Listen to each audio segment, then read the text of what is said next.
नमस्कार, मी प्रणव ढमाले. मनसे घडामोडींमध्ये आपल्या सर्वांचं स्वागत. पाहूया ठळक बातम्या. मुंबईत जय हिंद उत्सवात राज ठाकरेंनी मांडली मराठी विषयीची ठाम भूमिका. मनसे सरचिटणीस रीटा गुप्ता कसपटे कुटुंबियांच्या भेटीला. अविनाश जाधवांकडून महापालिकेतील भंगारचा झोल उघडकीस.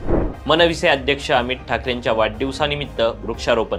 स्त्रियांची छेड करणाऱ्या नराधमाला मनसेकडून चोप. 10वी उत्तीर्ण विद्यार्थ्यांसाठी मनविसेचा खास उपक्रम. मराठीला दुय्यम स्थान देणाऱ्या स्टेट बँकेला मनसेचा अल्टिमेटम. शेतकऱ्यांसाठी मार्गदर्शन शिबिर आयोजित करा, मनसेची मागणी. सफाळे रेल्वे स्थानक प्रशासनाविरोधात मनसेचं उपोषण. रोटी ते कालवड इजिमा रस्ता डांबरीकरण करा, मनसेची मागणी. आता पाहूयात बातम्या सविस्तर रूपात.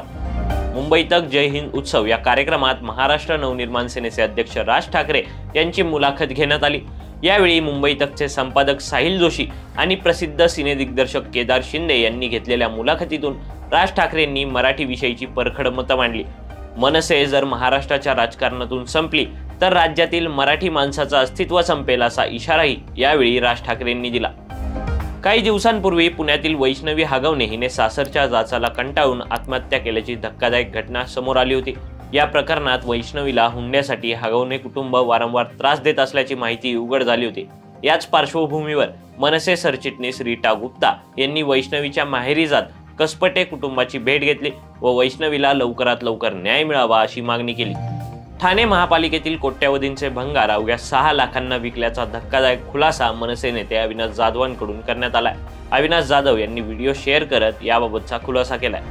महाराष्ट्र नवनिर्माण सेनेचे नेते आणि महाराष्ट्र नवनिर्माण विद्यार्थी सेनेचे अध्यक्ष अमित ठाकरे यांच्या वाढदिवसानिमित्त जळगाव शहर महाराष्ट्र नवनिर्माण सेनेतर्फे पर्यावरण संवर्धनासाठी एक प्रेरणादायी उपक्रम राबवण्यात आला. यावेळी मनसेच्या वतीनं विविध प्रकारच्या एकूण 33 झाडांचे वृक्षारोपण करण्यात आले.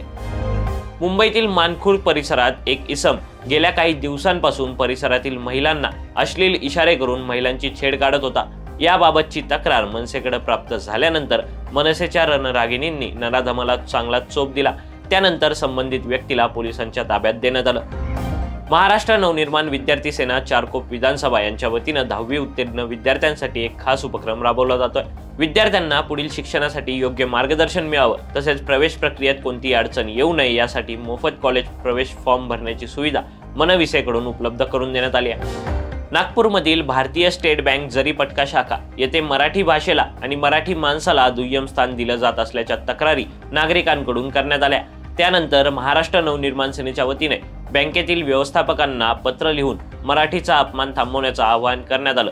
शिवाय 15 दिवसात या प्रकरणात बदल दिसला नाही तर मनसेच्या रोषाला सामोरं जावं लागेल असा इशाराही यावेळी देण्यात आला.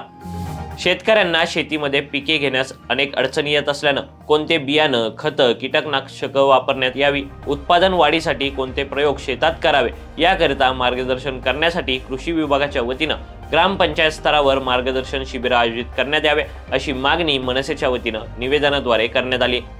सफाळे रेल्वे फाटक बंद करून पर्यायी व्यवस्था न देता स्थानिक रहिवाशांचे हाल करणाऱ्या प्रशासनाविरोधात महाराष्ट्र नवनिर्माण सेनेच्या वतीनं उपोषण पुकारण्यात आलं.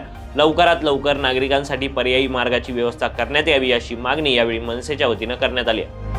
नांदुरा तालुक्यातील रोटी ते मोठा आणि शेगाव तालुक्यातील कालवा इजमा हा रस्ता डांबरीकरण करण्याच्या मागणीसाठी महाराष्ट्र नवनिर्माण विद्यार्थी सेनेच्या वतीनं कार्यकारी अभियंता प्रधानमंत्री ग्राम सडक योजना बुलढाणा यांना निवेदन देण्यात आलंय. या होत्या काही प्रमुख मनसे घडामोडी. नवीन घडामोडींसह पुन्हा भेटूयात. तोवर महाराष्ट्र नवनिर्माण सेनेच्या माध्यमातून आयोजित उपक्रम आणि आंदोलनांची माहिती आमच्यापर्यंत पोहोचवण्यासाठी खाली दिलेल्या नंबरवर संपर्क करा. तसेच मनसे संबंधित अनेक व्हिडिओ पाहण्यासाठी चॅनलला सबस्क्राईब करायला विसरू नका. धन्यवाद.